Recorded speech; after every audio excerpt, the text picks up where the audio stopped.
I'm Shannon Dew. I'm the Director of Online Library Services, and I will be sharing information about on the library side. So, welcome everyone.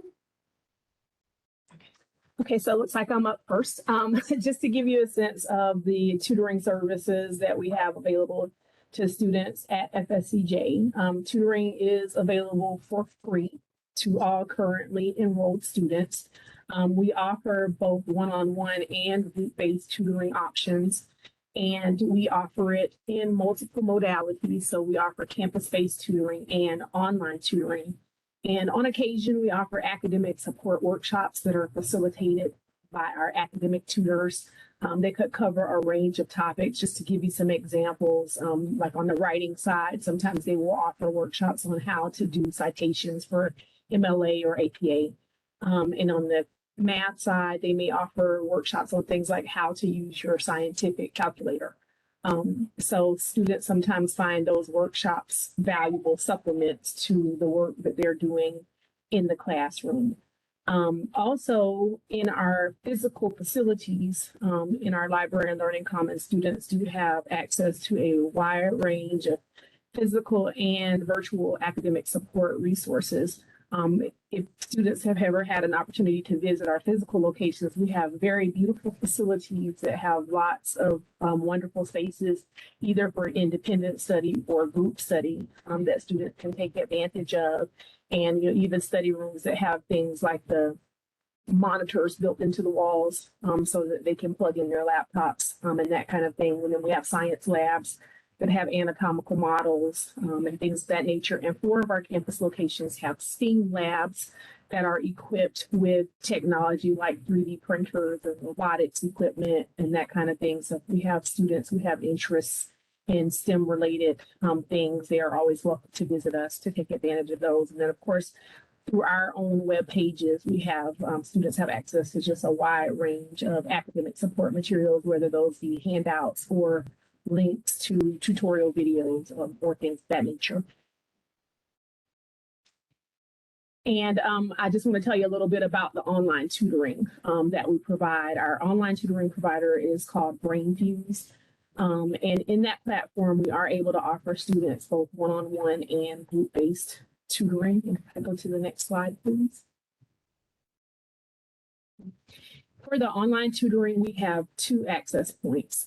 Students may access it through the MyFSCJ portal. When they go into MyFSCJ, they land in an area that's called the Student Center. And there is a link there there's a tile that says useful links. And then when they're there, they'll see BrainFuse listed alphabetically. And we also have an access point in all Canvas course shells. We've been very fortunate to have the IT department set it up so that the BrainFuse access link is automatically built into all of the course shells. So students can get into the BrainFuse portal via either of those routes. Next slide, please. And I really want to highlight a feature that we have in the online tutoring system that's called Tutor Match. And this is a system feature that has allowed us to integrate FSCJ tutors into the BrainFuse system. This was something that we launched during the COVID pandemic, but it has been extremely popular with students, and it has really allowed us to expand students' access to FSCJ's own tutors. It is an appointment-based system. And when students work with our tutors in this platform, they have access to a variety of learning tools in the session. When they come in for an online tutoring session, they're in a digital whiteboard space. And when they're in there, they are able to chat with the tutor. But one nice thing about the tutor match option in BrainFuse is that they're also allowed to, able to connect via audio and speak to the tutor in that way. And they can do it through either the speakers, the microphone on their computers, or there's a 1-800 number that they can dial into from their phone. And students have really liked that feature and that ability to be able to have that, conversational kind of a connection with the tutors during a session. And BrainFuse also has a proprietary equation editor tool that really makes it a lot easier for them to exchange back and forth with students in being able to type out some of the math symbols and, some of those, special symbols and things that are used in science as well. That tool helps to make that a lot easier. If I could have the next slide, please. And when students log into BrainFuse, this is what the platform looks like to them. Tutor Match, that tile in the middle, is that feature that I was saying is staffed by our tutors. And we've been really fortunate during this academic year to be able to expand the hours that our tutors are available. We have tutors who are typically available, in the early morning all the way through the evening, and we do even have some staff who are working non-traditional hours and they work later at night or on the weekends, even on Sundays in some instances. So it's a great opportunity for students to connect with them. But if they don't work with our tutors, the live help and the writing lab features are staffed by BrainFuse's tutors, and those services are available essentially 24 hours a day. With the writing lab, it is an asynchronous writing review service. So if they upload a paper to the writing lab, there is a 24-hour turnaround time before they can come back and retrieve the feedback for that paper.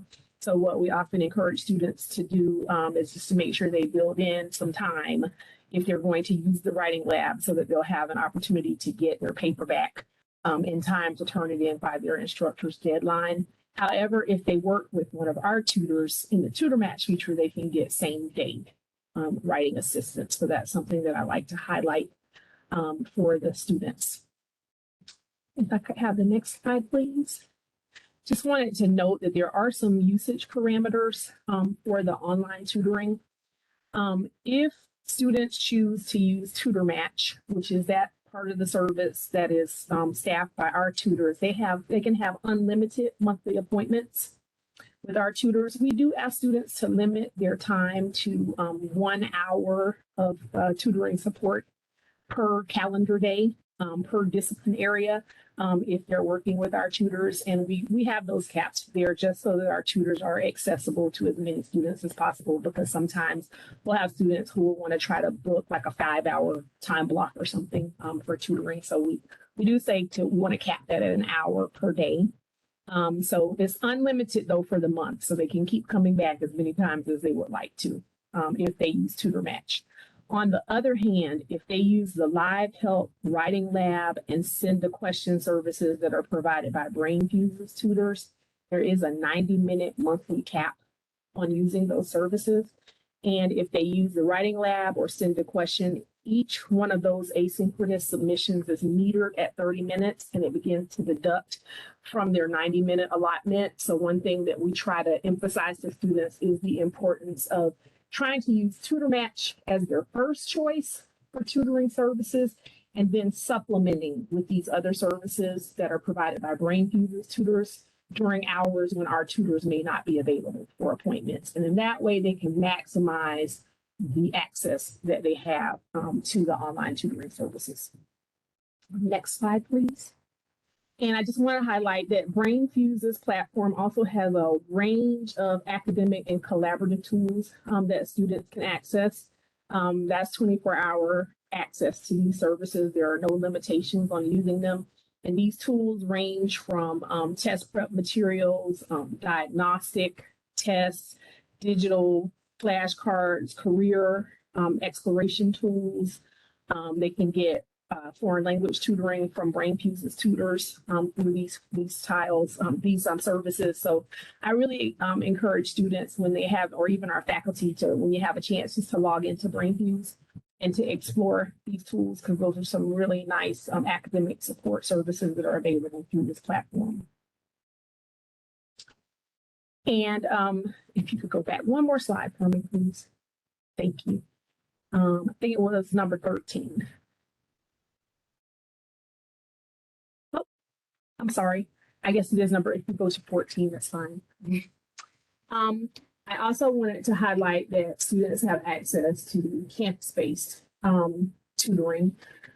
Anytime they want to, they can visit an LLC location for tutoring. And we're currently using the service that is called EAB Navigate to drive the appointment booking for campus-based tutoring. At FSCJ, we refer to that system as My Grad Plan. And there is an access point for My Grad Plan on both our tutoring services webpage and in the My FSCJ portal. If I could have the next slide, please. That's the one that I was looking for. This is a screenshot of the tutoring services webpage, and right at the very top of it, there is a red link that says click here to schedule a campus-based tutoring appointment. So if students want to know where is a tutor available in the subject that I'm looking for, they can jump into the system from this link right here, and it will show them all of the campuses in the available time slots. And in addition to being able to search for appointments that way, if we can go to the next slide, please. They can access it through the My FSCJ portal. So again, in the Student Center, you'll see that there is a tile that is labeled My Grad Plan in the portal, and they can jump into the system there and book an appointment. And there's also a nice mobile app that accompanies My Grad Plan. It'll say Navigate Student if they're in the Apple store, or downloaded for an Android device. And this mobile app will get them to the same place and allow them to access the services that are available through My Grad Plan. And when they actually do log into My Grad Plan, this is just showing you what the landing page looks like for the student, and it'll say log in with their school account, and they use their FSCJ credentials to get into it. And then when they're actually in there, on the left-hand side of the screen, you can see there's a little link there that says appointments, and that will take them into where they can search for the date and look for available appointments and drop-ins. And I just wanted to take this moment while I did have a chance to speak with you all to highlight a resource that is newly created. And folks in the LLC have been working on developing this for the college's strategic plan, VIP 2.0. One of the priorities is to create a student support hub. And the idea behind it was to create an opportunity to aggregate a number of different resources that are available to support students throughout their academic journey here at FSCJ. And we realize we're like a very resource-rich institution, but sometimes it can be difficult to let everybody know what all the wonderful things are that are available to them to be able to support their students. And then the project kind of morphed a little bit. And so in addition to including links to things that may be of support to students, we also linked to information that might be helpful to faculty and staff as they are navigating life here. And so it is officially going live in the fall semester, but I just wanted to mention it to you that this is something that will exist for all members of our FSCJ community. And we're hoping that people will find it useful so that they can quickly locate information that might be of assistance to them as they are trying to either support students or just trying to navigate their way as employees at the college. So thank you all so much. And then that's just my contact information.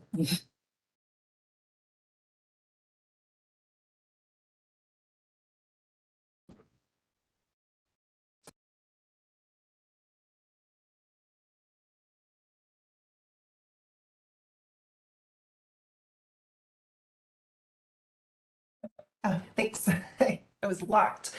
Well, thank you. So I will talk a little bit about some of our library resources and instruction and support. You can see we have a surprising array of services. And then I'll share some new resources and the equipment lending that we have available for our students. So go ahead to the next slide. Okay, so the library access points are available through My FSCJ by looking under the useful links, either logged in as faculty or as a student, or you can just go to our website, and we have a very nice user-friendly interface that we've updated this last couple years. You can always just Google FSCJ library, and it's usually the first thing that will come up. You can navigate a lot of these resources that I'm sharing you by looking at that top menu or clicking on some of those boxes in the middle of the page. Go ahead to the next slide. So this is a snapshot of our library catalog, and we just transitioned to Mango about a year ago, and it's been a really great success. You can access our ebooks. We have over 229 databases. We have, I'm sorry, 162 databases. We have 229 LibGuides, and the LibGuides are library web pages that are customized by our librarians, and they are often on courses or specific topics. So if there's something that you don't find in our LibGuides and you'd like something created for your course that you think would be beneficial, just let us know and we can work on that for you. Next slide. So library instruction, we are very excited that we are now able to meet with your classes and our students face-to-face, or you can still schedule the virtual classes. So a lot of the live online classes will ask for a librarian to provide that instruction. If you would prefer, especially for the online courses, we have a variety of instructional videos that can easily be embedded into your course. And we purchased with some, I can't remember if it was grant funded or not, but some very interactive and fun videos by a professional named Joshua Bossler. So those are also available for all of our instructors to use. So since we, in 2020, when we transitioned 100% online, we were able to really take advantage of the librarian role that's available in Canvas and offer the embedded librarianship. And this allows a librarian to be part of your course. And it's basically a student role that has a few additional options like a discussion. Yes, definitely click on the QR code for more information. But yeah, I highly recommend it. I think we've had a lot of success. Librarians are able to see the course content so they can really tailor their instructional sessions during those courses. And those, I mean, it doesn't just have to be for online courses. We've also tried embedding for face-to-face courses as well. Next slide.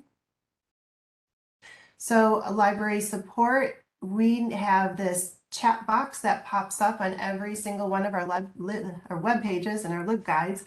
And since then, we have this chat pinging us all the time. So students and faculty and staff can chat with a librarian for some assistance and answers to any questions. They can text, and we can answer those texts from this chat service that we have. In addition to that, if a student needs to have a more in-depth appointment with a librarian, we have options for students to make appointments either in person or to meet with a librarian virtually. Next slide.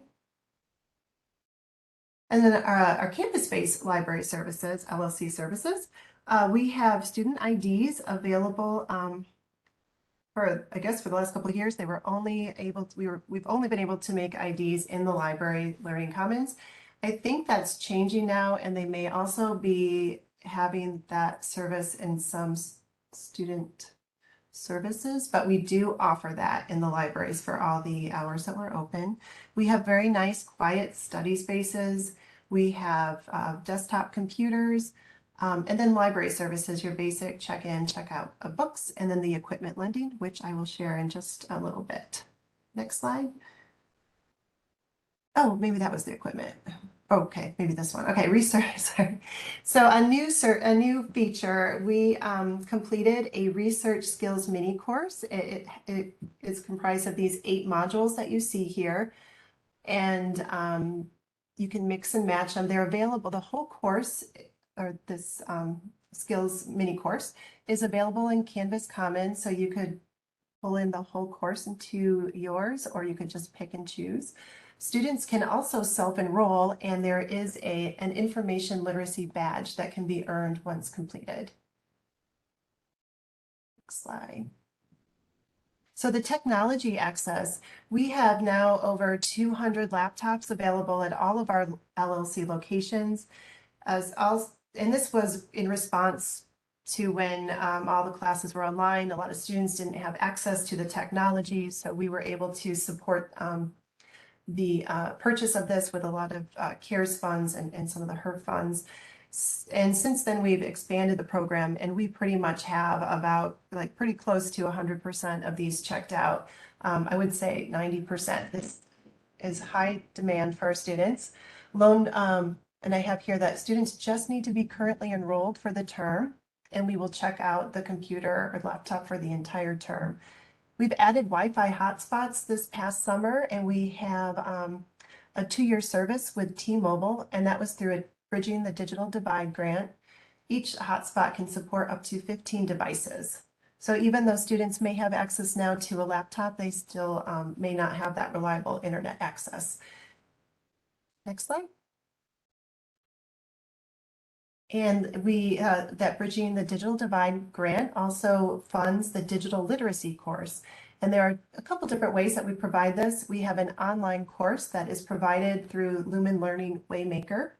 It's self-paced and free for our students. We have FSCJ certified instructors that are facilitating the course. And then by going to this website, scan that QR code, you'll find the request forms that either a student can complete or the faculty. Okay. And then the computer skills workshop. So even though we have this online course available, some students may not even have the skills to go and take the online course. So we're offering a series of computer skills workshops at all of, this past summer, we offered them at all locations, and we plan to have an updated schedule for fall fairly soon, and encourage your students, if they're struggling with some of those basic skills, to come in and take one of the courses that we have. Let's see, and the next one kind of shows you a sample of some topics: introduction to computers. That includes like cloud computing, email, internet research, which is more focused on internet security and how to search for videos, and it's different from library research, Microsoft Word, Excel, and PowerPoint. And I think that's it for me. And here are some great contacts: Dr. Yolanda Henry, Dr. Susan Mythen, and myself. So if you have any questions, please don't hesitate to reach out to any of us. Thanks. Have a great semester.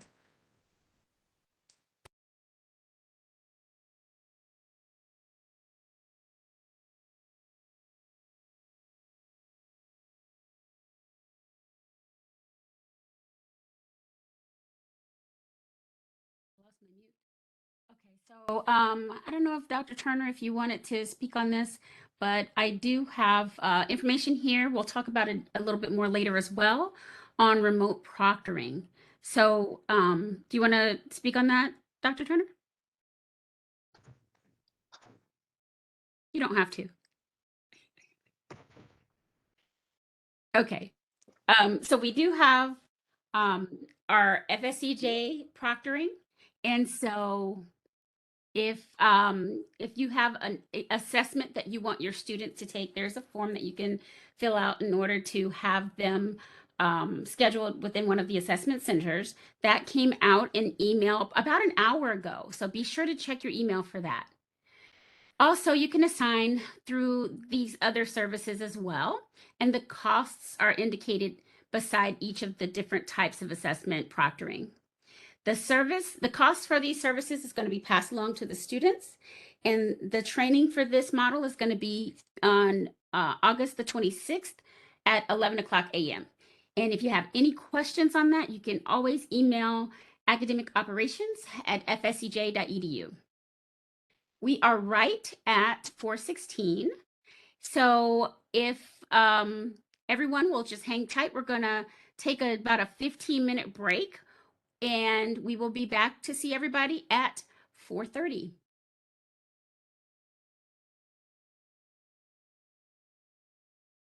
Maybe that did it. All right.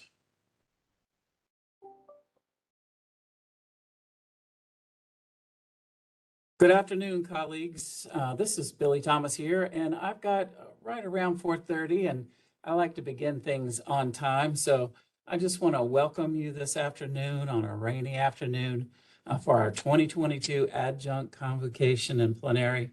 I'm really excited to meet with you all today. We have a number of folks lined up to speak to you and to share with you just how much we value your participation here at the college and all that you do for us and our students. Just Also really happy that we're all indoors today and that we are able to meet, via WebEx, because it's just rainy and nasty outside. Let's just be honest. And so it's good that nobody is really having to travel for this meeting today. But again, we're just excited that you're here. As you probably already know, especially if you've been teaching for a while, that we just couldn't do what we do here at Florida State College at Jacksonville without our adjuncts. Just some of the best instruction in the world is provided by you all, and we appreciate everything you do and everything you mean to not only our students, but also the college and the community. Many of us that are on this call who are full-timers here at the college have also spent long careers in adjunct teaching, and so certainly know the value.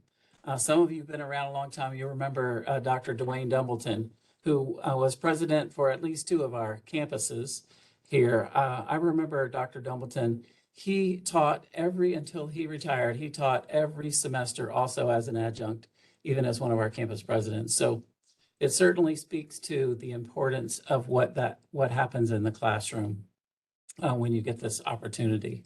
So we're just grateful for you being here today, just thankful for what you do.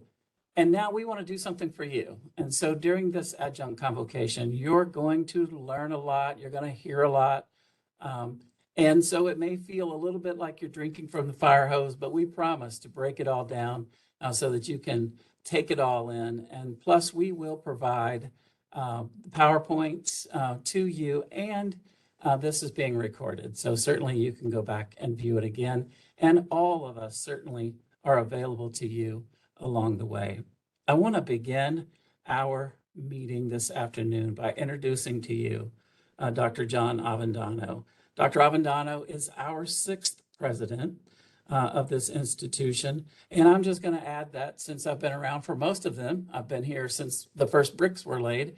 I'll tell you, I think he is the best president that we have ever had at this college. Certainly entirely the most engaged. If you haven't met Dr. A yet, I promise that you will, because you will see him at graduation. You'll see him at almost any and every event. You can find him at the Wilson Center when great things are going on there. And Dr. Avendano just makes himself available to us all the time.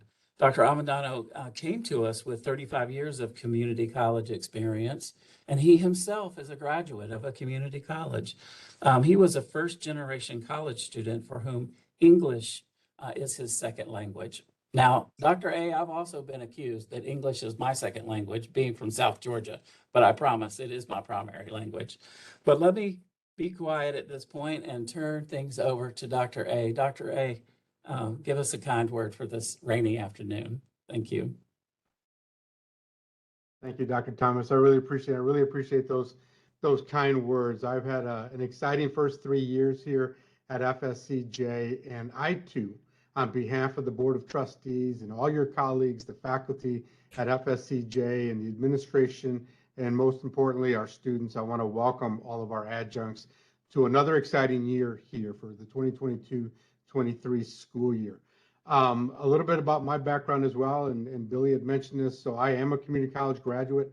All 3 of my children are community college graduates, and I really believe in the mission and the purpose and who we serve, because it gave me the start that I thought I needed as a typical, if you will, incoming community college student at the time. We have an exciting year planned for FSCJ, a variety of different things that are happening, really high level stuff, but I'll drill that down to the level that we're all at.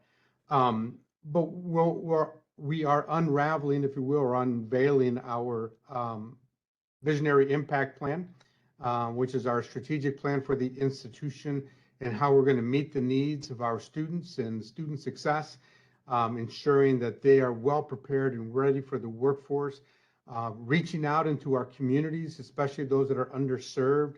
All of these are features within our visionary impact plan, which is what we call our strategic plan. We're also focused on upgrading our facilities. So we are going through a master facility plan for the institution that will prepare us for the next 3 to 5 years and actually beyond and some exciting projects and exciting new instructional spaces and student area spaces that hopefully you can all witness and participate in and be part of as we go forward. But most importantly, those are all the high level things that move the institution forward, but the real engine of what happens is what all of you do in the classroom. Billy had mentioned a little bit about my background, and I too did a little adjunct teaching. In my previous life, I had taught for about 2.5 years at my time there, and I really enjoyed it. It gave me a continued connection with the students, and I did that as a president at my last institution. And so I really value and recognize the importance that all of you bring to the classroom. And for that, I want to just say thank you. Whether you are a continuing adjunct here at FSCJ, or whether you're a brand new teacher here at FSCJ, or you're the very first time in your classroom, I can assure you, if this is the first time in the classroom, as your students come in about a week and a half, they're going to be looking to you. And I have every confidence that you will impart your wisdom, your guidance, your knowledge, and help them be successful as they go forward. Dr. Thomas had mentioned, I try to make myself as available. I welcome, and I've had others in the past who've invited me to their classroom.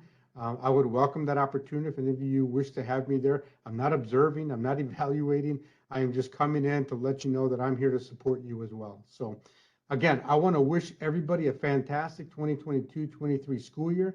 I am excited for that. I'm glad that we are here today for the convocation, for your convocation.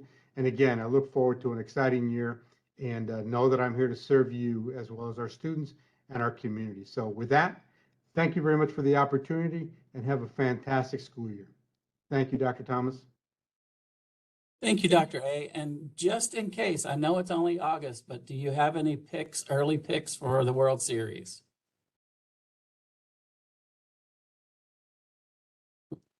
I think you're on mute. You figure by now, 2.5 years later, we figure that out, right? So thank you for the question. For those who don't know, I'm a big baseball fan. And anyway, so I'm going to have to root for the Yankees, not because I'm a Yankees fan, but because they have one of my former Chicago Cubs, Anthony Rizzo, playing for them. So I think Yankees are primed for a good run. All right, so that's where I'm putting my $5. So I'm depending on you. Thanks. Thanks, Dr. A. We appreciate you so much. We appreciate what you've brought to the college in the past 3 years, and we look forward to your leadership going forward. At this time, I'd like to also introduce to you Dr. John Wall, our Provost and Vice President for Academic Affairs. And so I know everybody in here has heard of, what it's like to herd cats, but that's nothing like herding faculty. And Dr. Wall is really our chief faculty herder and dean herder. And he is just great at that. Also super accessible. And you will also see him all over campus because he's a very active and engaged provost and vice president.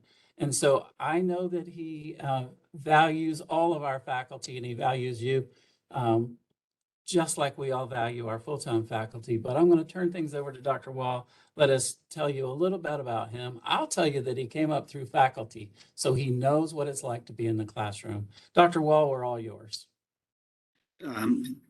Dr. Thomas, thank you so very much. I appreciate it. And thank you for the great introduction. Good afternoon to all of our awesome adjunct members of our FSCJ community. I'm thrilled to get to spend a little bit of time with you today and look forward to seeing hopefully many of you as we work our way through the year. I'm typically an in-person kind of guy, but as the weather has turned out today, I'm delighted to be in my office and not driving about. We appreciate you taking this time today.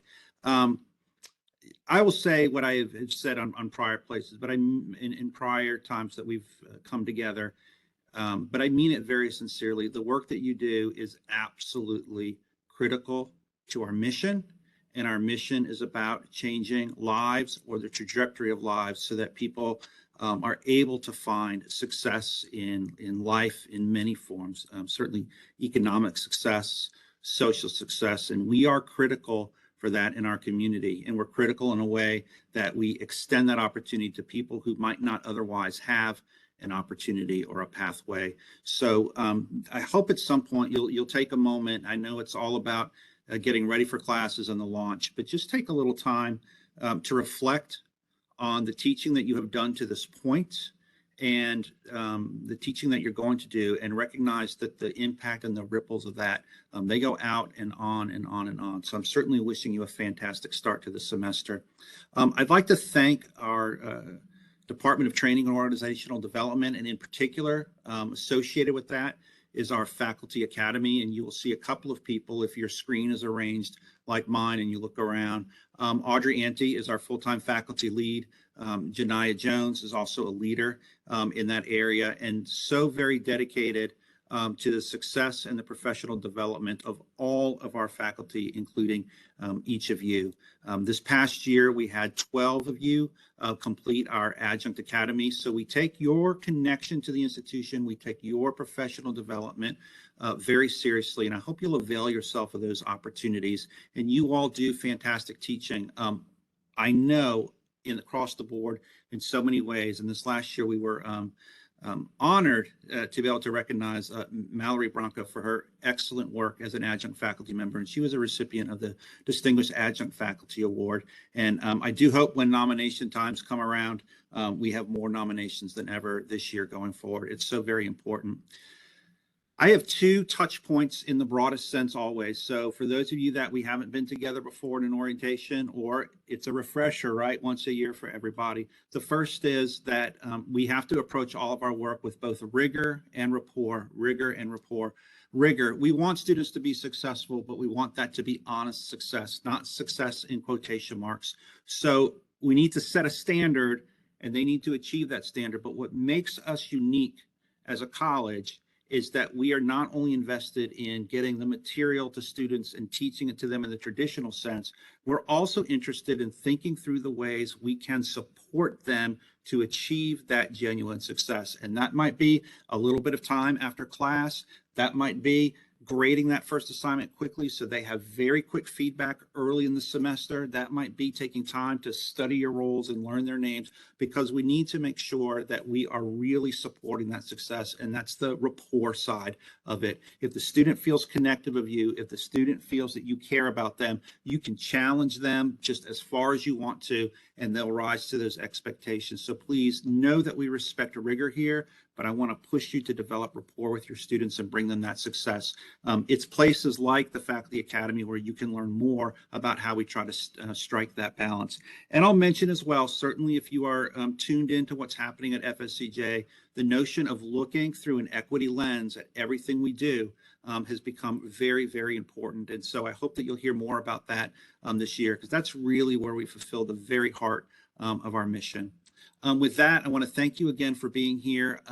It's great. I scroll through the names. Professor Brown, Professor Sheik, and many, many others. It's great to see you.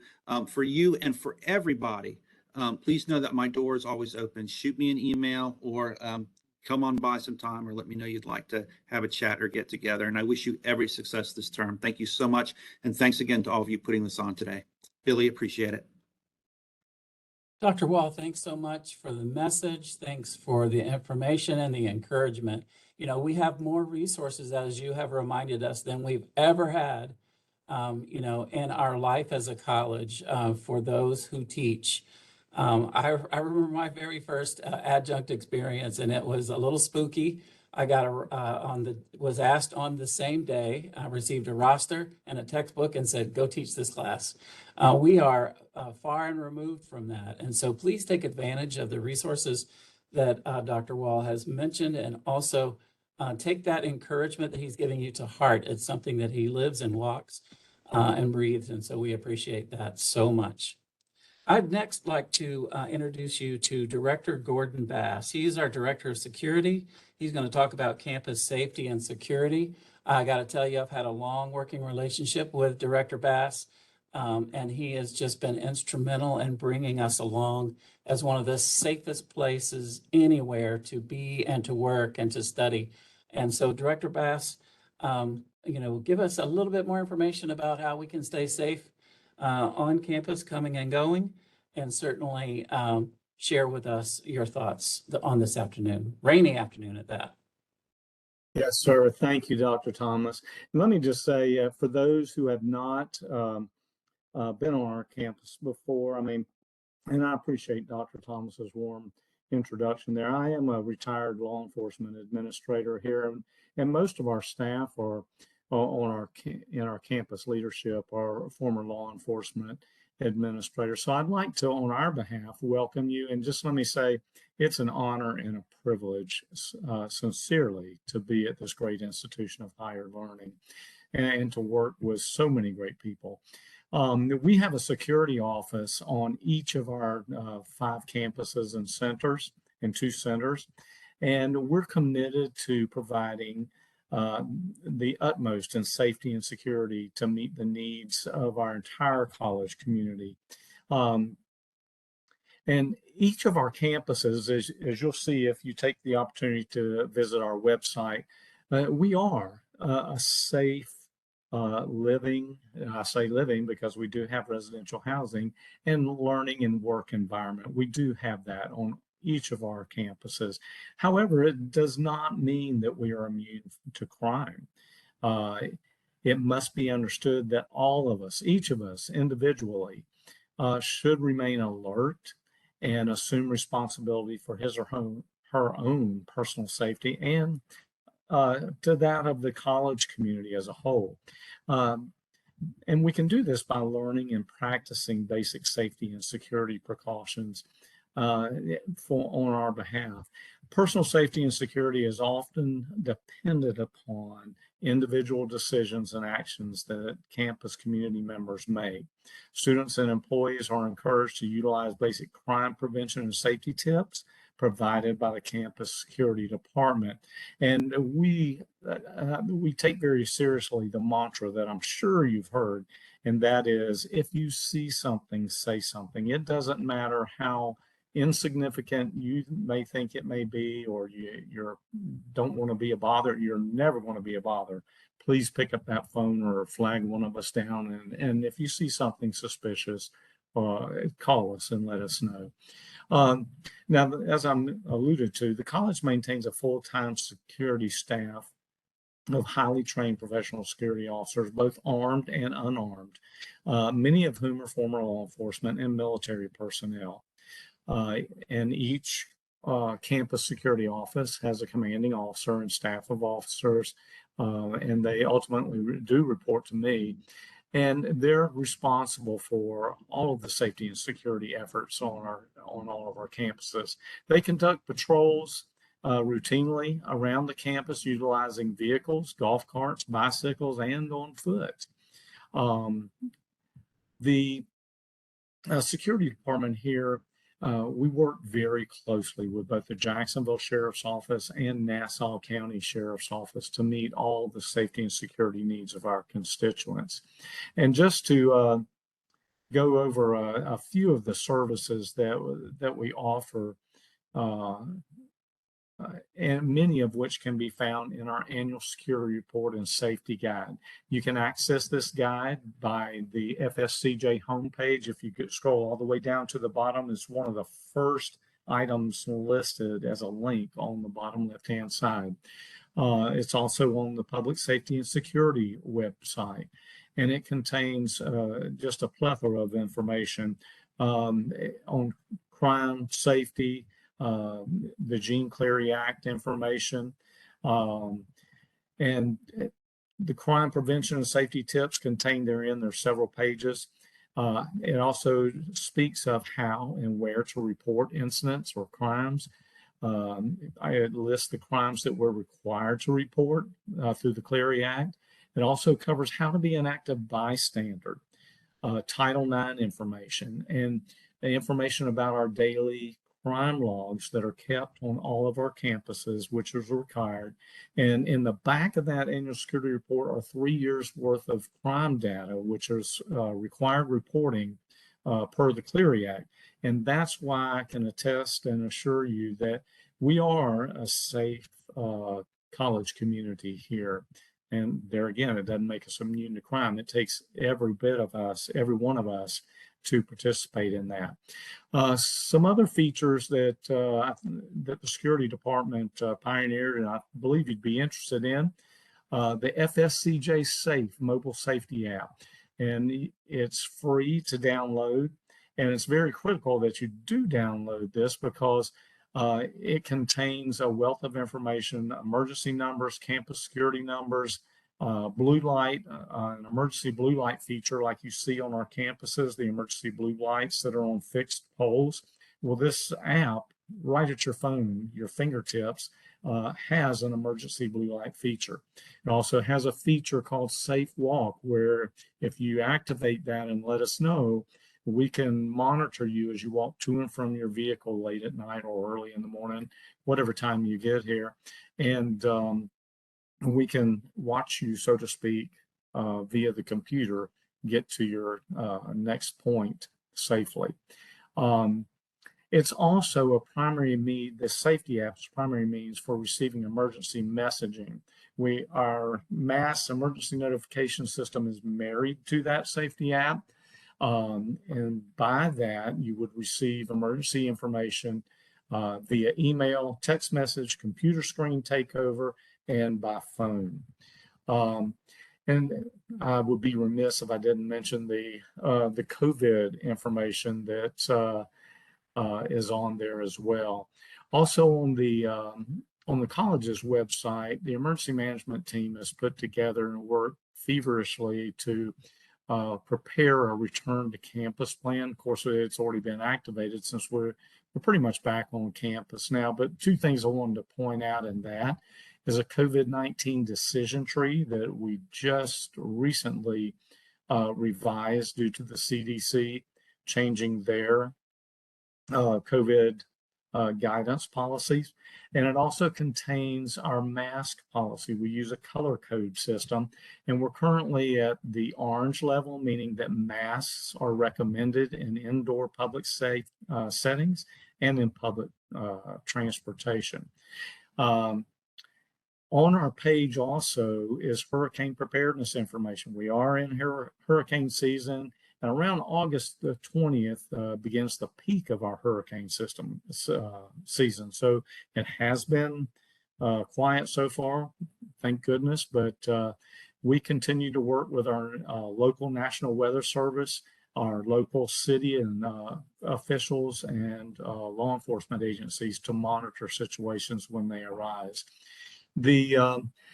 Something else that I think is important, although it's just a shame that we live in the times that we live in which there have been so many mass shootings. We offer active shooter information on our website, on the Public Safety and Security website. There's a link to active shooter information. It contains an active shooter information guide, what to do.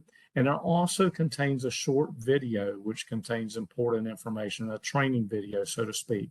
In addition to that, we just have scheduled for the month of September, beginning the month of September, active shooter survival workshops. And it's actually a run, hide, fight workshop, but we call it ALICE, and that's an acronym that we can go through in that, but it's basically it's survival techniques and skills in the unfortunate event we are faced with a situation like that on our campuses. Also on our website and in the emergency, the annual security report is information on sexual offenders, predators, and it contains the Florida Department of Law Enforcement's link, so that you can look up or obtain information on any sexual offenders that you need to look up there. So some other key information here. Please remember to report suspicious activity or incidents of crime occurring on campus. Also, our security officers are available for safety escorts to and from offices and vehicles upon request. All you have to do is call us. We can assist with battery jump starts if you have a dead battery. Can't unlock car doors though, but if your keys are left in there, so please arrange for a spare key somewhere. Please remember to download that mobile safety app, FSCJ Safe. I think it will be a very helpful tool for you to use. And with that, it's our desire that everyone within our college community remains safe and healthy and have their educational work needs met. So just remember, it's up to each of us to take that personal responsibility to ensure that.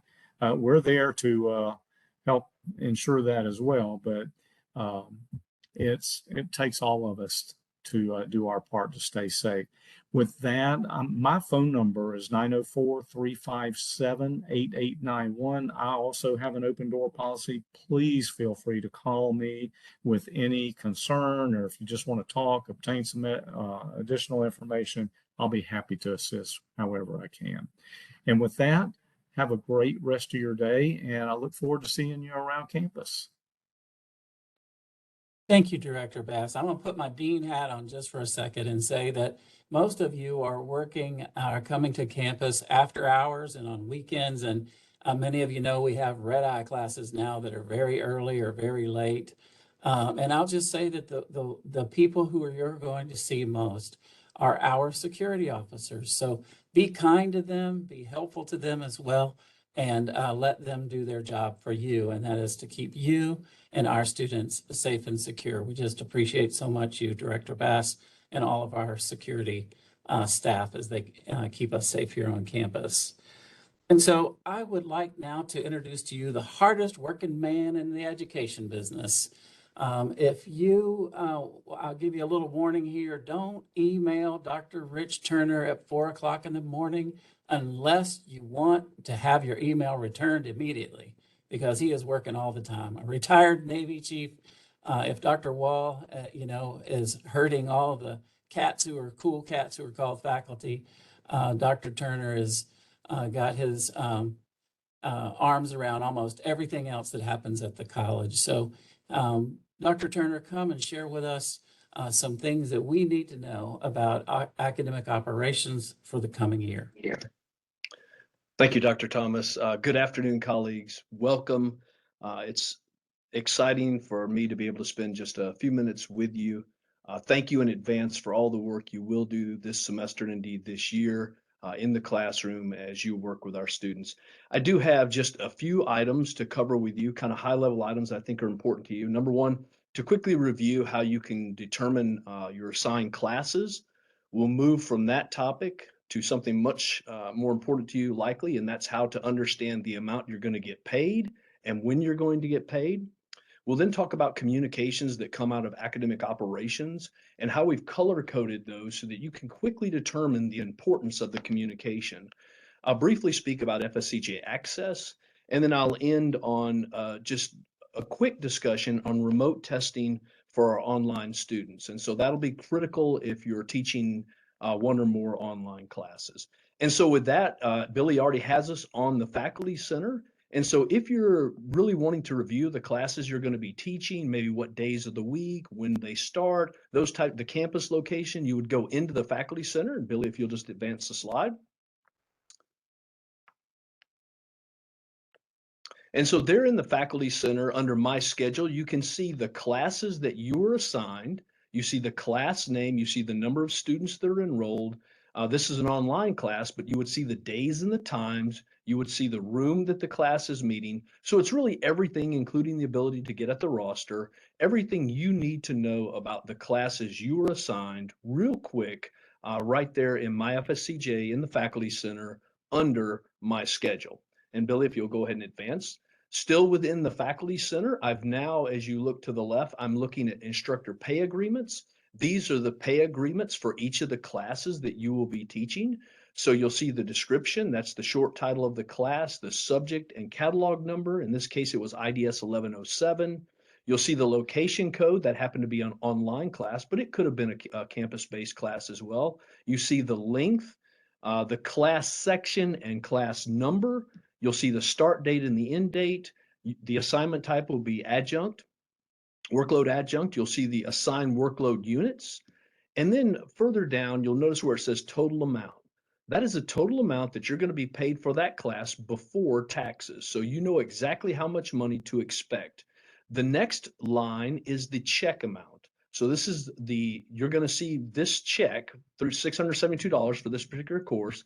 And then the next box, you're going to receive 3 of those. So those are the 3 checks that are going to make up the total. Thank you, Billy. And then you'll see the next one, the month number for the first check. So in this case, it was November. So again, as you look at this, and a line will exist for every class that you're assigned, it'll have the first month of pay, the number of paychecks, the check amount, and the total amount. And that way you know exactly what to expect. And so this is all within my FSCJ, all within the Faculty Center. And so I really, as an adjunct, especially a new adjunct, I just wanted to give some of that quick information for things that are important to you. Next, I'd like to transition, just briefly talk about communications that come out of my office. We try to do a lot of just-in-time communications. In other words, we sort of script it out when we think you need things. And so we send those out to you in a just-in-time format. They come under 3 color headers. The first one is red. A red is a call to action. A red means there's some activity that needs to be performed. Now, it could be that you've already performed that activity, but understand when you see these red banner communications, it's a call to action. The next color is green. Green means informational. And so green is just highlighting that it's an informational communication coming out of our office. And then finally, the final color is blue. Blue are one of 2 things, either a note from the provost or their introductions to new faculty or staff members that are here at the college. And so expect those 3 color codes. And Billy, if you could take us back to the red, just because I want to highlight some things that we do with these communications. So this first thing, oh, there you go. Thank you, Billy. Dr. Thomas. This first example is the textbook and course materials adoption reminder email. In some cases, as adjuncts, you may not be adopting material, but what we do with these emails is we give you the date that we need it to be complete, and we give you links to additional information that can help you complete the process. So we don't just say, hey, we need you to do something, but we say, hey, we need you to do something. We need it done by this date. And here's links to videos or instruction guides that would help you complete this task. If you would go to the next one, Dr. Thomas. Again, another red communication. In this case, it's the final grade window reminder. So here we're reminding you that the grade window has opened. We need you to submit grades by this date. And we even link you to the faculty guide in the event that you are not sure how to assign grades within Campus Solutions. So again, these will come out just in time as we approach different dates. We'll send multiple reminders. And within these emails, we embed not only what we need you to do, but information to help you complete that. And so, Dr. Thomas, advance that for me, if you would. Again, here, and that's fine. You can start. You saw 2 greens, and even within these greens, with general information, we're telling you what the general information is. In this case, the instructional assessments are open to your students, but then we also link you to the guide so that you can see it and how students can get to them. So in other words, we try to give it just in time and what we think you need. This isn't one that goes out multiple times in the run up to the term. This is the important dates. And so we link to a lot of different information here that would need to be posted in your syllabus. Again, the goal being the information you need right when you need it, and you can go ahead and advance. And then finally, the blue, as we said, are notes from the provost or welcome messages for new staff, faculty. The next thing, just quickly, is FSCJ Access. As you can read, Access is a program we're running here at the college. This is the 6th term that we've been live in Access, where digital course materials are petitioned to the student in Canvas. We get the guaranteed lowest possible price for these materials for our students. And so vendors are guaranteeing that our sell-through price is the cheapest price these digital products can be acquired. This is a great win for our students, and for faculty and adjunct faculty. You know your students have the correct digital content when you open the course shell up to 2 weeks early. This really is a big win and allows you to hit the ground teaching the class. You're not worried about, does everyone have the correct textbook? And even if students opt out, and they can opt out, and they can opt back in all the way into the end of the first week, even if they opt out, they do not lose access to those materials until the end of the 2nd week. And so if you're interested in more information about FSCJ Access, We do have 2 sessions, one on 8/24 at 3 p.m. and one on 9/2 at 9 a.m. The window is already shut for adding new titles to the A and B session, but the C session is still open. And so if you're using digital content and you're not sure if you're in access, please touch base with your dean, or you can reach out to academic operations at fscj.edu. Again, in the fall term, so this is our 6th term, we have about almost 800 classes in access. It's grown quite a bit. Fantastic program with both students and faculty support. And then finally, my last topic, for those teaching online classes, we are moving back to our pre-pandemic model with a lot of enhancements and options as it comes to testing your online students for proctored testing. Number one, by default, the mode will be when if you're an online professor and you're assigning a proctored exam, your students will have to come to one of our centers to complete that exam.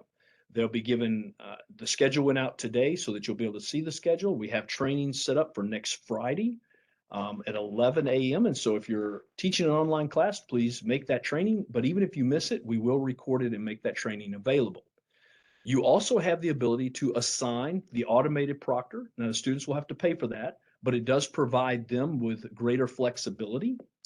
You have the ability to assign the automated review, and you have still the traditional assignment of ProctorU, where a ProctorU proctor monitors the student live throughout the exam session, and the students would pay for that as well.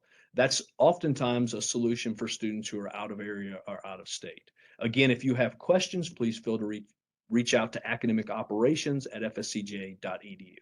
Again, for our new adjuncts, welcome to Florida State College at Jacksonville. We're super excited to have you here. And speaking on behalf of academic operations, I look forward to working with you. Have a great day and thank you. Thank you, Dr. Turner.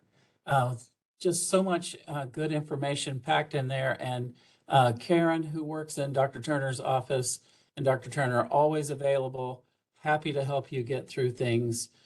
Usually if one of us deans can't figure it out, we go right to Dr. Turner and his staff to do that. One of the things that makes a really good dean is that he or she really needs to know who the smart people are. And so I will just introduce the next 3, and they can tell you a little bit about themselves along the way as we talk about educational technology. Brandy Bleak, Thomas Lewis, and Jody Morgan are with us today. And I think Brandy is in one of our super, super high-tech new classrooms. And so I'm going to turn things over to Brandy. No? I was planning on it. I had a last minute thought to go do this presentation in the WebEx classroom. And I walked in and like one thing went a little different than I expected. I was like, nope, let's not do anything new on the spot. So here I am in our TV studio, which is just as cool.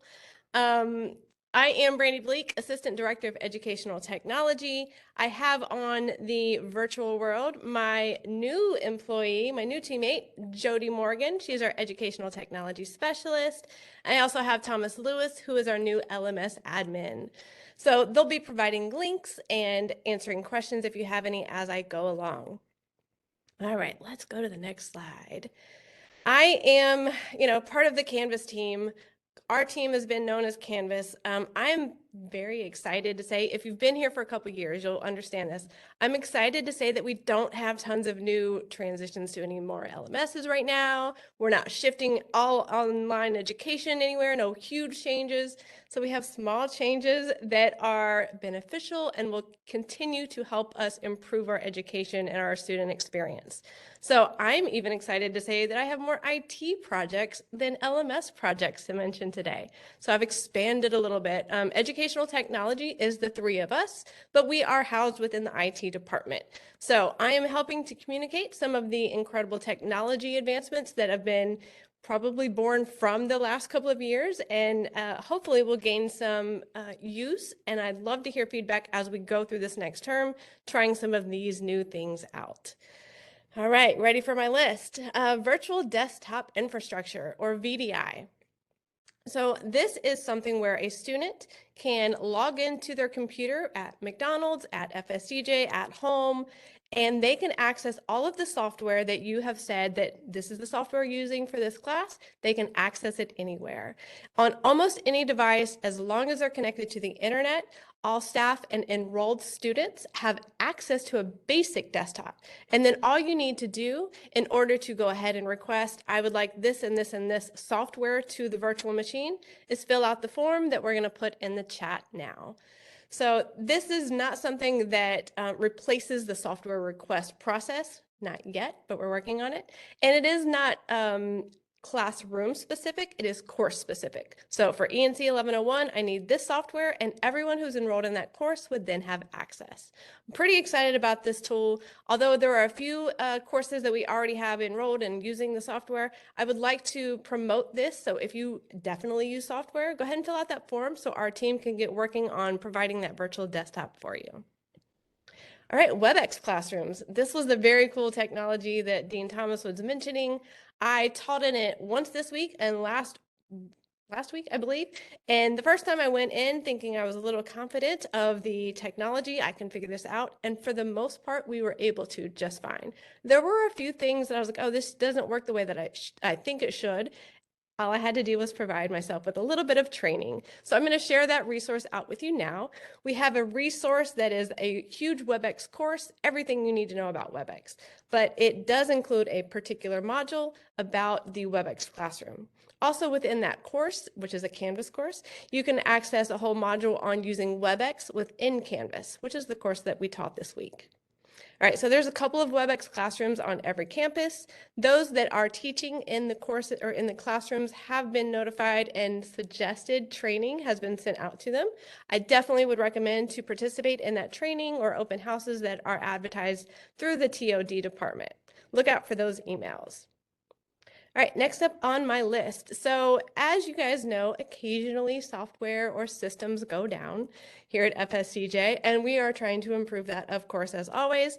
But now instead of sending an email that will look like all the other emails, we have adopted a templated look. So all of our issue emails or outage emails or maintenance emails will have a consistent look. In addition to that, we have a status page, which you can access now. Status.fscj.edu will show you all of the current systems that are online, or if there's an orange or a red light, it'll show you whether there may be some issues or something is not working as properly, working properly, sorry. What I would like to recommend or remind everyone to do, if you go to my FSCJ or OneLogin and something isn't working as expected, submit a help desk ticket. I know most people have done that or call in the help desk, but if for some reason you're the very first person to notice that there is an issue, our help desk needs to know, and that kind of kicks off the process. Usually our team is, or the help desk is our first person or first team to be aware of some of the issues that are occurring, but anytime someone else can provide that information, or we can also take the information that is sent in and then collaborate to see what the issues are. So moving forward, we'll not only have the status page, but a more consistent look and feel to our outage emails. On all campuses, almost all of the computers, the Windows machines, have been deployed the Windows 11 upgrade. There's a couple here and there that we're still working on, but they should be done before the start of the fall term. I would like to also encourage all of our faculty and staff, if they're attending right now, to go ahead and update their computer to the Windows 11 as well. There's a few cool things that I looked at. As a Mac user, I'm not going to go into too many details about the Windows update. However, for the Windows users, I've heard some really great things about it. All right, two-factor for students. All of the employees went through this rollout. It could have been 6 months ago or 3 years ago. Time is not a thing anymore, right? But our students were going through this same rollout this week. And I spoke to our administrator earlier today, and over 8,000 students have already enrolled in two-factor, which I thought was fairly impressive for only a few days into the rollout. They have the option to select SMS, text messaging, the OneLogin app, or email option. So not only is this a great security factor, but also it allows the students to reset their forgotten password. And if you don't know our help desk, that is the #1 call that we have. So if we solve that issue, there are going to be a lot of bored people over there. All right, so Canvas is the next topic I have. And again, I'm just going to reiterate that there's only 2 things on here that even have to do with Canvas. And not that I am excited about that, but I'm so excited that there's a more consistent place for you guys to use your online learning management system. So Canvas is offering a Panda Pro session for anybody who would like a 45-minute free session to talk with a Canvas expert about any Canvas topic you'd like. If you'd like them to sit with you while you kind of go through and adjust your course, if you'd like them to help you validate your links to make sure all the links are working properly, if you want to learn something new about Mastery Pass or Canvas quizzing or even Studio, you can sign up using the link in the chat for a 45-minute session, and they're doing that for about the next month or so, a couple of weeks, so we still have plenty of time. I would sign up sooner than later because once the sessions are filled up, that's all we have to go. All right, and last but not least on our project list is the Turnitin Draft Coach. I am really excited about this one as well. We just integrated it into Microsoft Word this week. It is a Turnitin product, but Draft Coach helps the students to improve their academic writing and their research skills by providing instant feedback anywhere that they write. So if they go into Word, they turn this tool on, it'll help with their grammar, their similarity report, and improve their citations. So this is the exciting projects that we have. Please look forward to some of the communications that we offer on this. And if you'll go to the next slide, I think that'll lead directly into my next topic. These are some of the tools that we'll be using and sharing in our, not only our newsletter, but on our blog as well. Some of these are already posted to our blog. Our team and a few other folks go through the blog, and anything that we feel like is relevant information, we send it out to you via the EdTech newsletter, but you can also proactively go onto our blog and read them at your leisure. One way that we provide communications is, of course, the newsletter and the blog. If you'll go to the next slide, please. We also like to share information specifically within the Canvas faculty community for those that want to have a key or secret for some of the tools that we use in Canvas. There's a discussion board, so if you have a question about Canvas and someone else has already answered it, you can look within there. And then we have some great resources like a start of the term checklist or an end of the term checklist. So we are doing a little overhaul with this Canvas faculty community this term. If you have any suggestions, we're definitely open to that, but look out for a little new and improved community in the weeks to come, months to come, sorry. All right, if you don't have access to the Canvas faculty community or a sandbox, let me also just say that you can send us an email and we'll make sure that you have that. All right, the next couple of things are just information I'd like to share anytime that I get a chance. Most of you will know this if you've been teaching here within Canvas for a while, but the Canvas dates and processes that we get asked most frequently, it's something that you probably don't need to remember until you need the information, so I'll take the opportunity just to share this very briefly. Canvas course shells are created 90 days prior to the course start date. So if it's a B term session, it's already created. If it's a C term session, if we're 90 days out, I believe we are, then it has already been created as well. Once we're 90 days prior to the start of the spring term, those A sessions will be created as well. Students can then access their course 14 days prior to the start date. They're added into it, and once the instructor publishes and the start date of the course has passed, then the student will have access. They also lose their access to the course on the last day of the term, but instructors do have the ability to change both of those, the start date and the end date.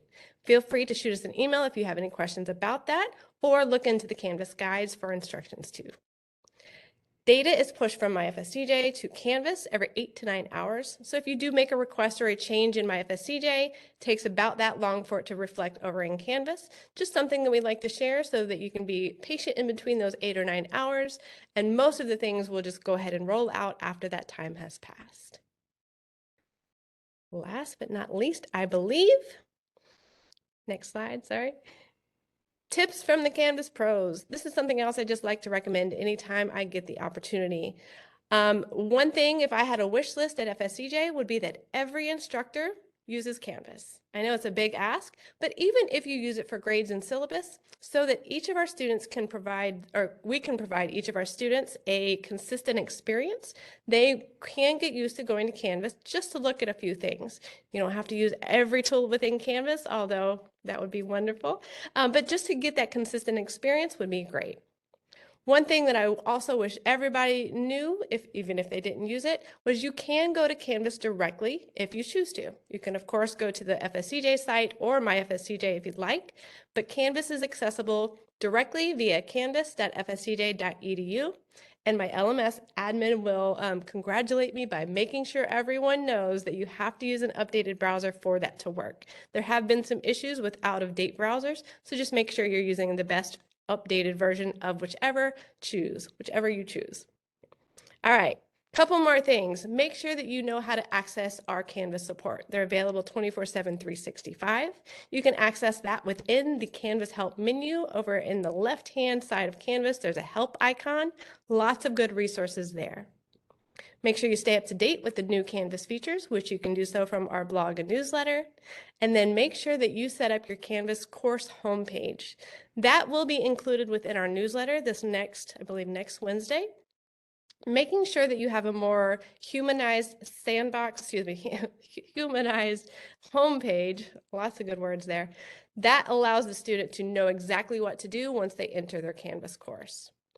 Two things there that you'll also want to do your first couple of days of your Canvas course is to share how you would like to be communicated with, and then set your notification preferences. You can do so easily within the Canvas area for communication preferences. So if you'd like to be emailed, or if you'd like to be emailed immediately every time something happens, you can do so. Last but not least, probably the best thing that you can take away from my whole segment is to ensure that you publish your course. We've all done it. Even our team does it all the time. We'll share some information and the course isn't published. So your students won't be able to access anything within your course until you make sure that that is published. You not only have to publish the course, but also the content and the modules within them as well. Next slide. Make sure that you take a screenshot of this page here, just in case you don't have anything else. When you're stuck, you have access to support from Canvas, from the service desk, and of course, last but not least, you can shoot us an email at edtech@fscj.edu if there's anything that we can help you with. Thank you guys so much for just a couple of minutes of your time. Have a great fall term. Thanks so much, Brandy and Thomas and Jody. We appreciate you. We move from the brilliance of IT/ET, educational technology, to professional learning. And so we move from their brilliance to the two P's that I call, and that is patience and pedagogy. So Martina Perry and Stephen Gunter and Dr. Audrey Ante are just three of the most patient and wonderful teachers I know, all of them. And so I'll invite them to come and speak to us a little bit about professional learning. We're all yours.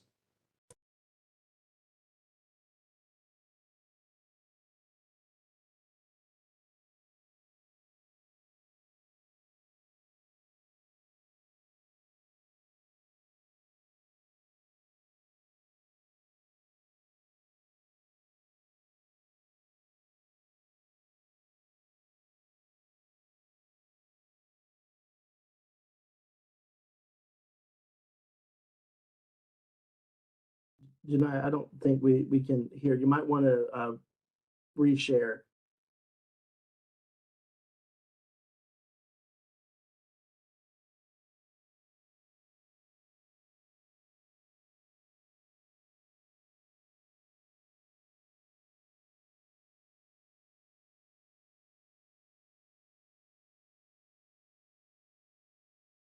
Hello, my name is Martina Perry, Associate Director of Training and Organizational Development, and I would like to welcome all of our new adjuncts to the college. The Office of Training and Organizational Development has many resources available to you, and I'd like to share some of those with you today. So let's get started. First, let's look at the Training and Organizational Development website, which is at training.fscj.edu. Here, you will find a plethora of resources, including the Academy for Teaching and Learning. You'll be able to access My FSCJ training, professional development, certificate programs, faculty resource centers, 1% salary incentive, My Impact, academic operations, continuing education, and the Mentor Commons. Let's take a look at the professional development area. FSCJ has adopted a competency-based training model. When you click on competency-based training, you'll find all of the competency areas listed here: assessment and evaluation, collaboration, communication, FSCJ advocacy, learner-centered teaching strategy, organizational strategy, professionalism, resource management, scholarship, social justice and inclusion, and technology.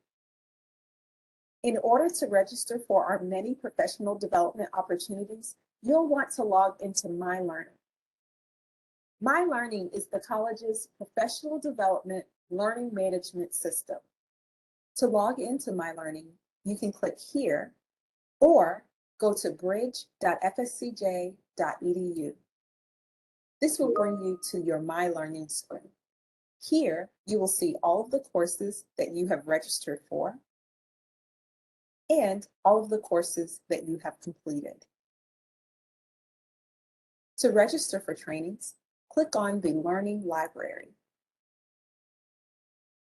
Then you can search for the training that you're interested in, or you can scroll down and see all of the trainings that we currently have available, organized into categories based on competencies. For example, if you're interested in communication, you can click to the right to find all of the courses that are currently available in the communication competency. When you find a class that you're interested in, simply hover over that class and click Enroll. You can also click on our training calendar to find all of the currently available live sessions. Once you find a live session that you're interested in completing, click on that live session and click Register. All new employees, including new adjuncts, are required to complete compliance training. You will see the compliance trainings listed on your My Learning page with the prefix CMPL. These trainings are very important, and we urge you to complete them in a timely manner. Back on the Training and Organizational Development homepage, let's look a little deeper at some of the important resources that you'll want to access. If you go to My FSCJ Training and then click on Campus Solutions and Faculty, you'll be able to find resources that can help you as you navigate the Faculty Center in My FSCJ. Click on Faculty Center Training Documents and then the Faculty Center Guides. These guides contain step-by-step instructions on how to complete common tasks in the Faculty Center, such as viewing your class schedules, entering grades, and much more. We also have several certificate programs that you may be interested in.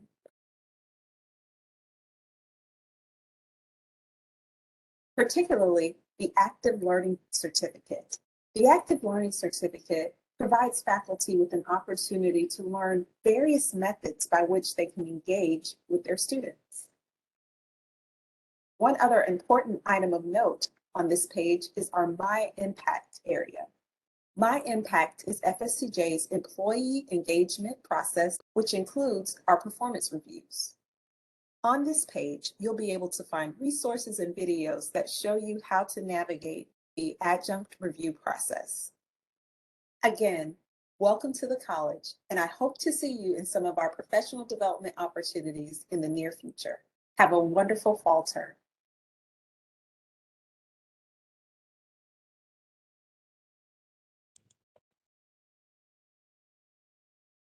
Thank you so much. Stephen, Dr. Ante?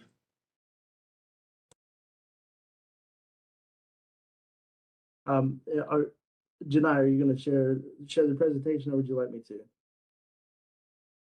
Whatever's easiest. Perfect. Thank you. Well, good afternoon, everyone. Thank you for joining us for this adjunct orientation. My name is Stephen Gunter, and I'm the Senior Faculty Development Specialist, and I make my home at the North Campus. I have been here at the college for quite a while, and I have had the privilege of working with many of our great adjuncts, and I really know the energy you bring, and also just how much you want to impact the students. And so it's always a privilege to work with our adjuncts and always to let you know there are resources and there are help available for you. And so I represent a very talented group of faculty development specialists who offer support to our faculty, full-time, adjunct, and we help staff as well, but through two primary means. And that would be first our faculty resource centers, and then the services that we offer as faculty development specialists. So we can go to that next slide. How many have used our FRCs? If you have and you know how to get to the thumbs up, just give us a thumbs up just so I can see how many adjuncts maybe have used our FRCs. And if not, I just want to give you an overview of some of the wonderful resources that are available in the Faculty Resource Center. Our centers are strategically designed for our faculty and our adjuncts, and so they are open to you, and we hope that you take advantage of these resources. Just some of the resources that are in most of our faculty resource centers. You can see them on screen, but I'll just read them. There's computer workstations available for you, printers, scanners, and scantrons, of course, Wi-Fi. We're kind of a portal to some equipment checkout. We usually partner with the library for that. One of the big resources in the Faculty Resource Center is classroom supplies. We have an abundance of different classroom supplies, and so come by and make sure that you have what you need for your physical class space. We do offer some different forms of conference space. There's lounge areas if you want to meet with some other faculty or maybe students on occasion. We do provide access to where there could be some lockers, or also show you where some break rooms are at. Now, these are the resources that are available at most of our FRCs, and so you can contact your campus faculty development specialist to confirm what resources are available, because there are additional resources available at each location, and they all have their specialties. So I encourage you to check out all of our FRCs and see what they have to offer. Also, for additional information, make sure that you check our page, training.fscj.edu, to find all the additional resources that we offer in our faculty resource centers. Next slide, please. So our locations, just so you have a good idea of where we're located, we have a faculty resource center on every one of our main campuses. So South, Kent, North, and downtown. South Kent and North, they're located inside the library. So their hours, we make sure that we go with our library hours. So if our library shuts down, then the Faculty Resource Center is shut down. So we do work in conjunction with them. Downtown campus, of course, on the second floor of the A building. Deerwood Center, they have an expansive Faculty Resource Center in C2300 on the second floor. And there are also designated faculty workspaces at Cecil. You can see in A101B. Also our Nassau Center, Building T, Room T104. And so next slide, please.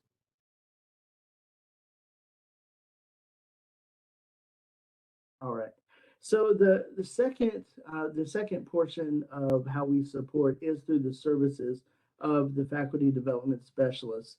We offer a wide range of resources and support for your own professional development, for course design, for course delivery. And just for reference, I like to add this, that our faculty development specialists, we are not IT, or we are not classroom computer support, and we're not educational technology, Brandy's team, though we all work together for various projects. So just for an example, say you are in one of those cool new WebEx classrooms that Brandy was talking about earlier, and you're teaching a class and you need support during the class. The best thing to do would be to contact your North Campus or your South Campus, whatever campus you're working, computer support, and they will come help you with that equipment in that moment. However, if you and a group of faculty need to know how to use the room, our faculty development specialists would be able to provide that professional development, that one-on-one or that group of support for that. So just that's maybe a good way to keep what we do in mind. Some of our the things that we offer as faculty development specialists, that professional development, learning management, help. So if you need some Canvas help, we're here for you.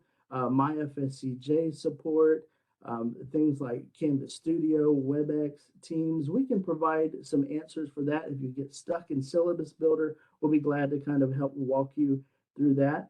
We can give guidance on photography and video, also graphic design, animation, publishing, web content, and much more. We really have a great team who we have some of our faculty development specialists have strengths in all of that. And so we'll be glad to support you. Just to give you an idea of who we are, Philip Dela Cruz, if you go back one more, if you don't mind, thanks. Philip Dela Cruz is our FDS at South G201. I'm at North D308C. Paul Hoffman, he is at Kent, and he also serves our Deerwood Center. Mark Peters as FDS serves downtown AO URC. And also we do support Nassau and we do support Cecil by request, though we're not there weekly. Though Paul is at Deerwood at least once a week, and he'll serve in the FRC at Deerwood. So last slide. Just know that we are available, and the best way to find out our schedules and availability is through our website. Our faculty development specialists are on campus a few days a week, and we also work remotely, so we are able to do virtual calls and help you by virtual appointment, or we'd love to meet you one-on-one and help you however we can. Again, if you go to training.fscj.edu, you'll see a place to click that says Faculty Resource Centers, and then you'll find all this information and much, much more. Again, welcome back to another new school year. And as faculty development specialists, we're here for you. We want to serve and help you. So feel free to reach out either to me, put a question in the chat. We'll be able to help you. Thanks so much for this time. Thanks so much, Stephen. I appreciate you all. You guys are so helpful and so important on our campuses. Dr. Ante, you want to talk to us a little bit about the Academy for Teaching and Learning? Sure, I would be happy to talk to you all from the Starbucks parking lot because my Wi-Fi went out right as we were beginning convocation. So the irony of Dr. saying, "Oh, thank goodness the weather," and I'm like, "No, I'll get in my car and find Wi-Fi." And now I'm thinking, Stephen, as soon as you started talking, I should have just driven to North Campus and sat in the parking lot. But in a panic, thinking on our feet. Welcome all of you back to the fall term. Some of you are probably still teaching, just like I am, finishing the summer before we really kind of like wrap our brains around the fact that fall is starting. Yes. And we do have some really great opportunities coming up for you all. Next slide, pretty please. My wonderful Vanna White, Janiyah Jones. I do want to kind of emphasize, and I think it's just hilarious that this has come up with almost every speaker, the importance of checking your email.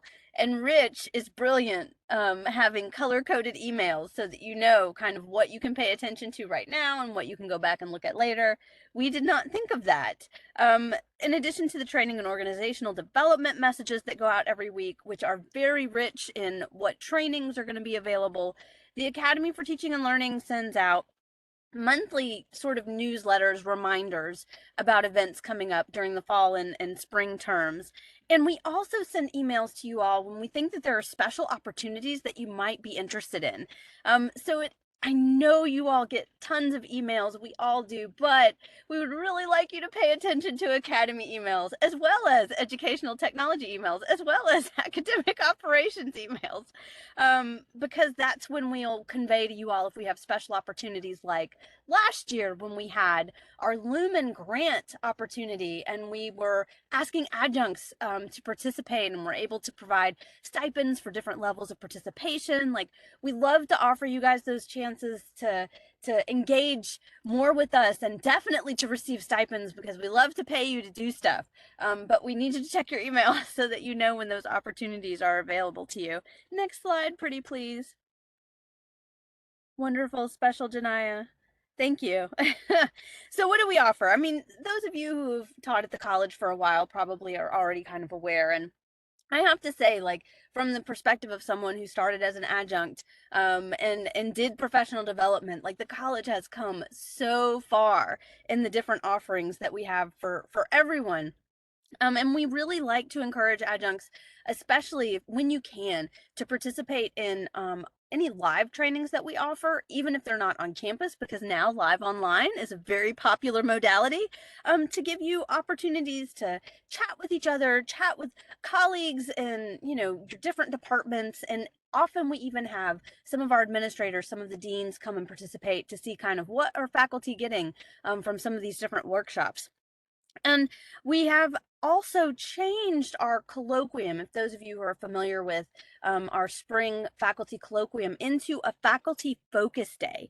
And this last spring was the first time we had the event this way. So instead of small workshops, which we know you have access to through My Learning and through the live online offerings and the campus offerings throughout the semester, we decided to invite a couple of special speakers to come and talk about local issues and relative to kind of like our role in academia and those local issues. And so we had it as an in-person event in April. Nate Monroe was one of our speakers, and he talked about the role of journalism in local communities. And then we had Professor Michael Butler come from St. Augustine and talked about his experience on a city committee in St. Augustine to contextualize a particular monument that they were looking at. And it was such an amazing conversation for both speakers. Like, the discussion was so rich in trying to talk about like issues related to misinformation and the importance of like academic freedom and us having a voice in the community. And we had lunch, which was delicious, and we had breakfast, which was also amazing. In case, Billy and Elise, our first year experience, provided us with breakfast, and so it's an awesome opportunity to get to hear speakers that are talking about more than just teaching, because we have lots and lots of support for teaching, but to talk about more than just teaching and then to have those conversations with other people. We had good feedback, and so we're already planning for what's coming up this year. And we'll have the dates, important dates to kind of keep in mind on a later slide, but we are having it again in April. We also have lots of support for teaching with new technology. You guys are probably just like, what is this WebEx classroom people keep talking about? So we have several classrooms now across the college, a couple at each campus, that can be used just as regular classrooms. And maybe some of you surprised, this summer to find yourself teaching in one of them and, didn't know what to do. So we're trying to make sure that people are aware of how to use those rooms just for regular instruction, or if they want to use it to give their students super special options for attendance, maybe teaching more along the lines of like a high flex modality, those rooms can more easily facilitate that than us kind of juggling two machines at the front of a regular classroom that has like the projector and the screen. So if you have the opportunity, strongly encourage you to check out the trainings that we have coming up. There's one on Friday at North Campus at 9:30, and there are two on Monday. There's a morning one at South Campus and an afternoon one at North Campus. And then we have our last one that we have scheduled so far is on next week on Tuesday at Kent Campus. And so if you're curious about those spaces, please do sign up and come to one of those workshops where we talk about kind of like what the room has and what it can do for you in terms of like your teaching. And if people are interested enough, we've been told we could get more. So that's a possibility as well. And the additional opportunities that we have now that we, just keep in mind, we're always developing new trainings. We have some additional certificates. One of the newer certificates that we have is instructional technology. So we have a technology certificate, but we have another certificate that's specifically for instructional technology, because we recognize that that might be a little bit different. Like, what you need in terms of teaching might be different. We also have our culturally responsive.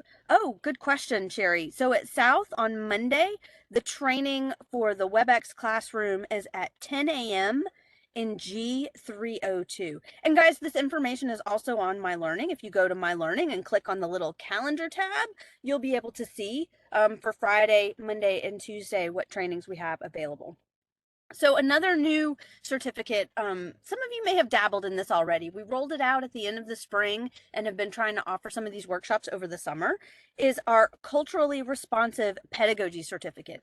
And we are so excited about this because we've embedded within this certificate micro credentials. So it might be that you're not interested maybe in the whole certificate, but you really want that micro credential. And Janiyah, could you go to the next slide? That micro credential on humanizing the syllabus, or you really want that care pedagogy micro credential. But if you go through all of the trainings, receive all of the micro credentials, you get the culturally responsive pedagogy certificate. This certificate isn't offered fully online yet. We have some of our facilitators are more comfortable with live online. Some of them are more comfortable with in person. And we do have some that are asynchronous online. So it's worth a look. And even if you aren't interested in the badging, because some people that just doesn't do it for them.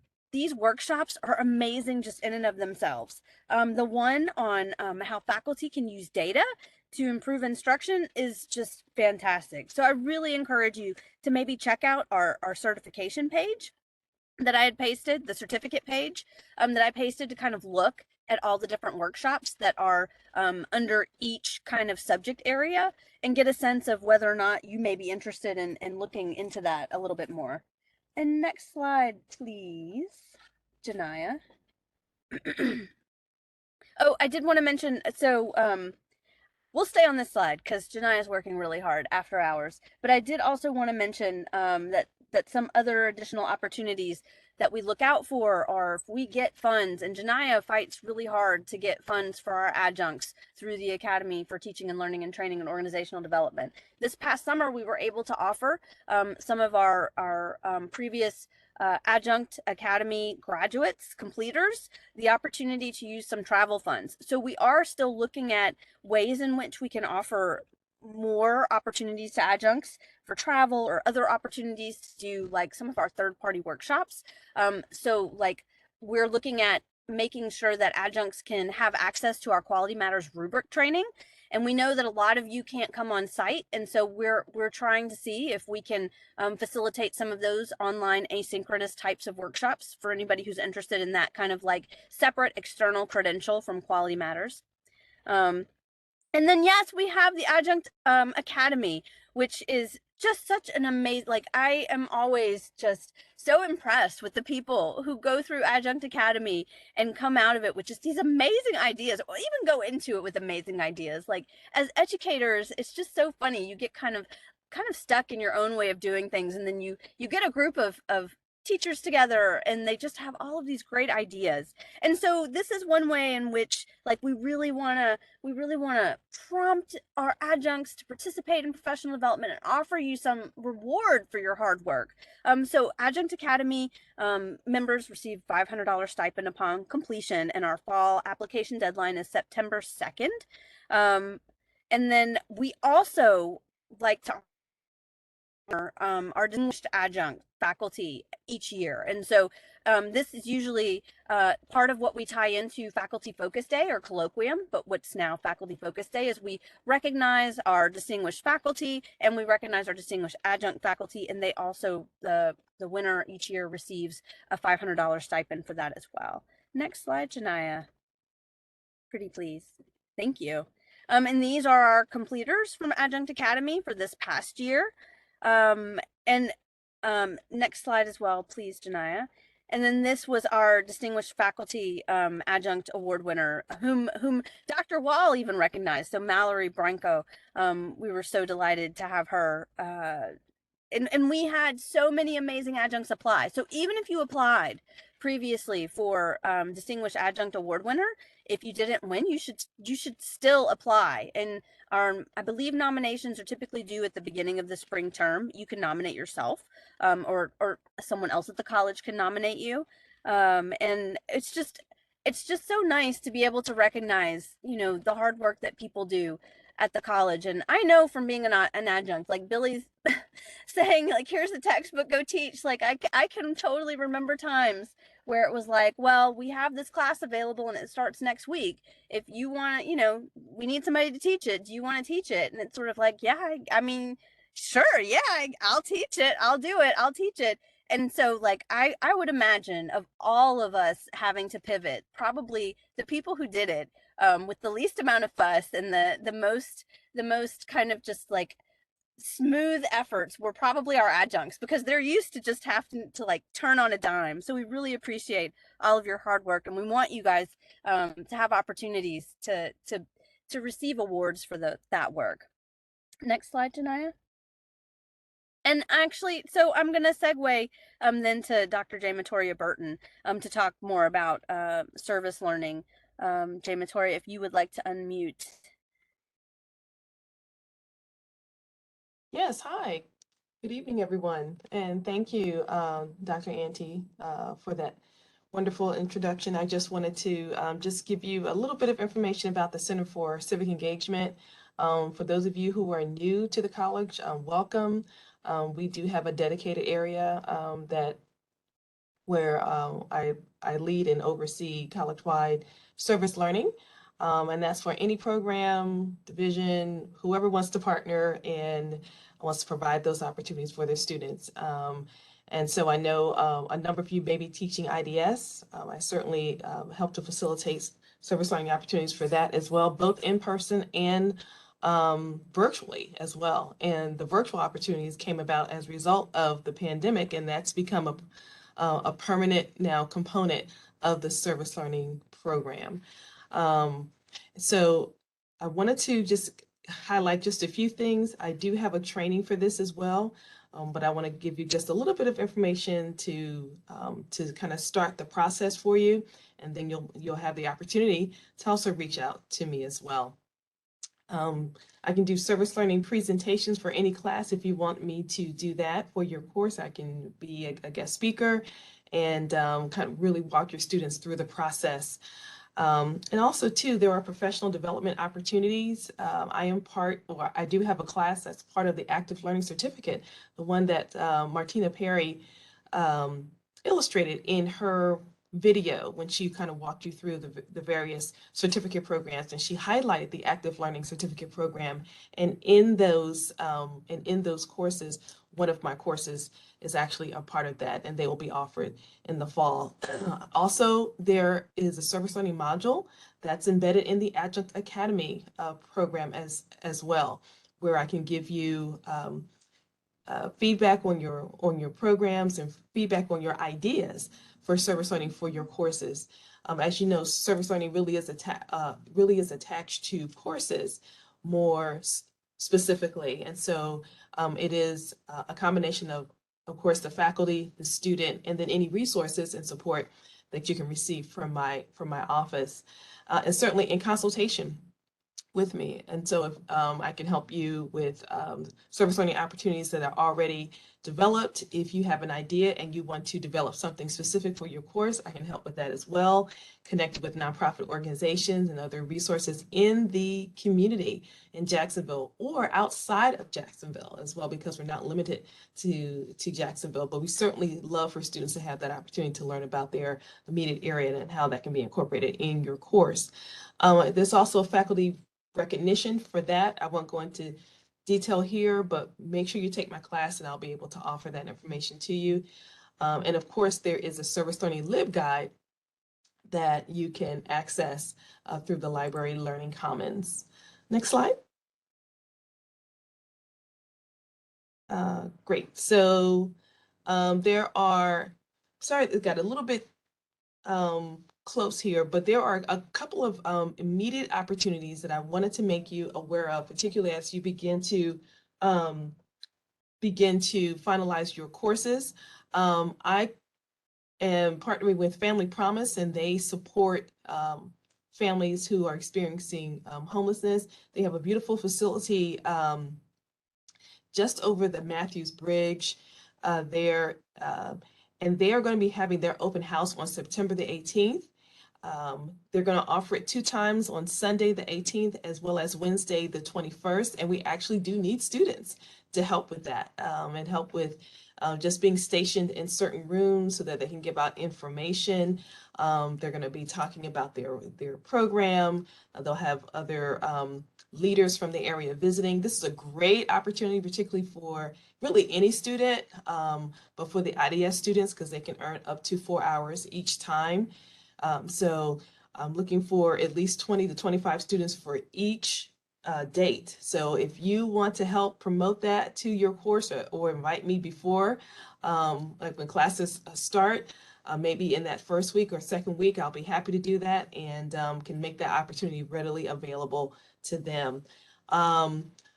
I was going to talk about the pitch competition, but I think we actually have maxed out already. I have a group that we have a number of students who are already participating.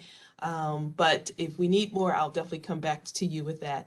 And then also there's a DEIB, a diversity, equity, and inclusion component to service learning. And with that, I'm also offering an in-class opportunity to have a race cards dialogue conversation. And that's something that students can also take advantage of. If you want to provide that for your class, there is a module, particularly in the IDS course or any course where you're looking at the cultural educational piece. This really works out really well. And so it's an hour. They can earn service learning for participating, and it's a really great way for them to really learn about different cultures. Next slide, please. And then we also have online registration. We have an online module where students can actually go and find service learning opportunities there as well. I can present this in your course, but certainly these are the steps that they can walk through in order to be able to access, locate service learning opportunities, as well as keep a tally of their hours digitally. And this is called FSCJ Serves. And they'll use this for the entire time that they're a student here at the college. I also say, though, particularly if you know, for the service learning in your course, for them to also fill out the tracking form that I have available, just so that you can have immediate access to those hours for your course. But FSCJ Serves does provide that opportunity for them to find those opportunities, particularly if you're not able to have a guest speaker or to have me to come in as a guest speaker. Next slide, please. Okay. And certainly these are the directions on how to log in hours. So when you go back and kind of read through this, you'll see you'll be able to provide this opportunity. And I also will upload this to Canvas as well. And so you'll also have this same information. Okay, next slide, please. And this is my contact information, screenshot that. And if you have any questions, please feel free to reach out, email me. One thing I try to do is if you want to email me, use my jburton@fscj.edu. I do ask for students if they would use the service learning@fscj.edu, just so I can keep those two emails distinct and be able to respond to you efficiently. So thank you for this opportunity. I hope to meet you all soon. Take care. Thank you, Dr. Burton. I just have to say, if much of what we do here is about what happens in the head, what you do in service learning is what happens in our hearts. And we just appreciate all of your hard work. And we just have, you know, so much evidence over the years that we've been doing this and how it changes the lives of our students, our faculty, but also lives in the community. So I'm just grateful for you. And grateful for all of our panel participants today and what you brought to this event. You know, these are exciting times because they're difficult times. And here we are tasked with the mission of the college, and it's a big one, but together we join together and we deliver something semester in and semester out, year in and year out, that really changes our community and changes our world. So I'm just grateful. I bet you need to take a deep breath. You probably feel like you have been drinking from the fire hose, but I think we're going to have an opportunity to drink from the garden hose for just a minute as we talk about our breakout session. So I'm going to turn things over to Dr. Janiyah Jones to tell us a little bit about that. Dr. Jones. Back to Dr. Ante for the events. Oh, sorry about that. Audrey, didn't mean to No. leave you out. So Audrey, talk to us about the Academy events before we go to the breakouts.